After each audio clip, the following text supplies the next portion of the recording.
Je trouvais qu'il n'y avait pas assez de transparence sur les rémunérations des mandataires. C'est accessible en ligne, mais pas facilement trouvable par les citoyens. Et donc je trouvais que c'était un complément utile à Cumuléo. Et ça répond clairement à une demande des utilisateurs. J'ai énormément de demandes d'avoir des informations sur ces rémunérations. C'est effectivement une première étape. Pour le moment, il y a la rémunération des bourgmestres et des échevins. Et donc très rapidement, je voudrais avancer pour essayer d'avoir à terme un cadastre le plus complet possible sur tous les mandats publics, mais aussi les mandats dérivés.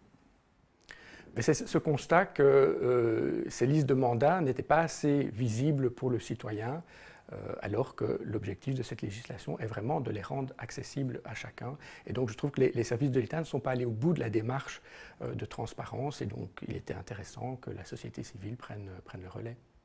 Le but, c'est d'élargir Cumuléo. Ici, avec le cadastre des rémunérations, je ferai un premier pas, mais il y a encore beaucoup de domaines dans lesquels il y a un manque de transparence, les subsides, les marchés publics, et donc le travail est infini dans cette matière-là, et donc le but, c'est d'aller encore plus loin au fur et à mesure du temps dans le développement de Cumuléo.